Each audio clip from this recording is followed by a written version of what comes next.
नमस्ते। मानव जीवन में नज़रिया का बड़ा महत्व है। हम किस नज़र से किसी चीज़ को देखते हैं, यह बहुत ही महत्वपूर्ण है।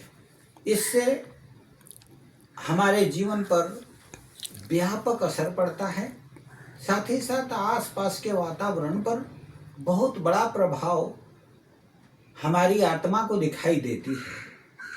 नज़रिया एक छोटी सी चीज़ है, लेकिन इससे बहुत बड़ा फर्क पड़ता है।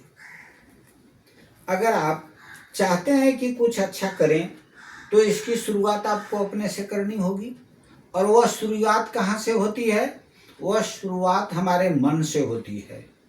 और हमारे मन में जैसा विचार आता है, किसी चीज़ के प्रति हमारी नज़रिया वैसी होती है। चाहे वह किसी से व्यक्तिगत संबंध हो, सामाजिक संबंध हो, व्यवसायिक संबंध हो अथवा आध्यात्मिक संबंध हो। यह सिर्फ निर्भर करता है कि हम कहाँ से शुरू करते हैं। अगर हम चाहते हैं कि हम कुछ अच्छा करें, जीवन में कुछ अच्छा हो, तो इसकी शुरुआत हमें अपने अंतरात्मा से करनी पड़ती है। और जब ही हम किसी के प्रति अपना नज़रिया बदलते हैं, उसका स्वभाव, उसका आचरण, उसका व्यवहार, उसकी कथनी, उसकी करनी, सब कुछ हमें सकारात्मक दिखाई देने लगता है। और लक्ष्य के प्रति हमारा मन जो है वह दृढ़तापूर्वक आगे बढ़ने लगता है। हमारे मन में लक्ष्य की प्राप्ति की संभावनाएं बढ़ने लगती हैं। और लक्ष्य के प्रति इरादा पक्का होगा तो इसके राह में आने वाली बाधाएं स्वयं गायब हो जाती हैं। अगर हमारा मन ईर्ष्या द्वेष से मुक्त है और झरने के जल के समान निर्मल है, तो विश्वास रखिए हमारा जीवन सुख शांति से भरपूर होगा। हमारे जीवन की सुख शांति, हमारे जीवन की सफलता सभी इसी बात पर निर्भर करती है कि हमारा मन कैसा है। हमारे सोचने की जो पद्धति है, हमारे सोचने का जो तरीका है, हमारा जो जीवन का स्वभाव है, वह कैसा है। और यह सब निर्भर करता है हमारे मन के ऊपर। मन बड़ा चंचल है और मन ही देवता है। और मन को अगर हम अपने अनुकूल बनाते हैं, तो वह जीवन को हमारे अनुकूल बना देता है। और याद रखिए कि अगर हमारा मन ईर्ष्या द्वेष से मुक्त है और झरने के जल के समान निर्मल है, तो विश्वास रखिए हमारा जीवन सुख शांति से भरपूर हो जाएगा। जिस तरह से झरने के पानी में हमारा चेहरा साफ दिखाई देता है, उसी तरह से समाज में हमारा जीवन का उद्देश्य, हमारे कर्तव्यों का फल, हमारे कर्मों का फल ईश्वर की कृपा से दिखाई देने लगेगी, हमें स्वतः मिलने लगेगा।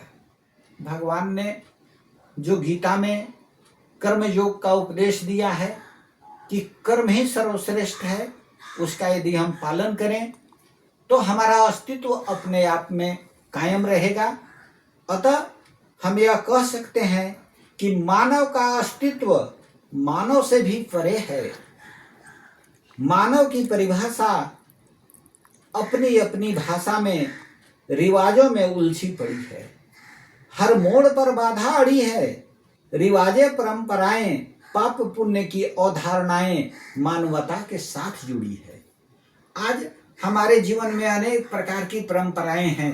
प्रत्येक घर की नई परंपरा, प्रत्येक घर की अपनी परंपरा, प्रत्येक समाज की अपनी परंपरा, प्रत्येक राष्ट्र की अपनी परंपराएं, अपने धर्म की अपनी परंपराएं। और इन परंपराओं के बीच में बहुत सारी उलझनें, बहुत सारी अड़चनें, बहुत सारी विघ्न बाधाएं मानवता के अस्तित्व को प्रभावित करती हैं।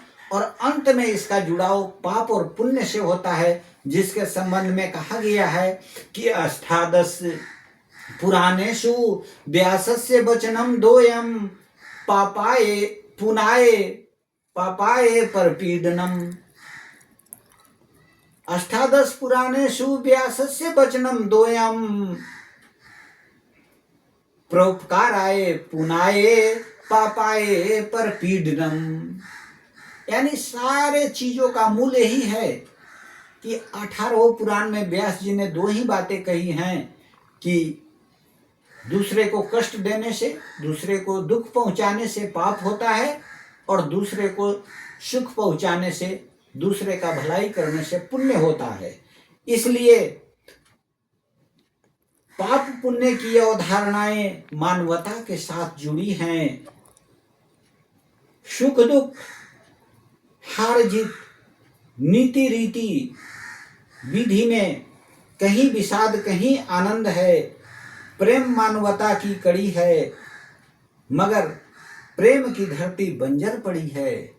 आज प्रेम की जो धरती है उसका अभाव होते जा रहा है। मानव के मानवता से प्रेम कम होता जा रहा है। मानव मानव के बीच में दूरियां बढ़ती जा रही हैं। आज आवश्यकता है हम इन चीजों को कम करें और अपना नजरिया बदलें। नजरिया बदलते ही हमारा जीवन सुखमय होगा और हम प्रसन्न रहेंगे। सदा प्रसन्न रहें, अपने जीवन को सुखमय बनावें और याद रखें नजरिया एक छोटी चीज है, लेकिन इससे बहुत बड़ा फर्क पड़ता है। आशा है आप अपने नजरिया को सकारात्मक बनाएंगे और सदैव प्रसन्न और मुस्कुराते रहेंगे।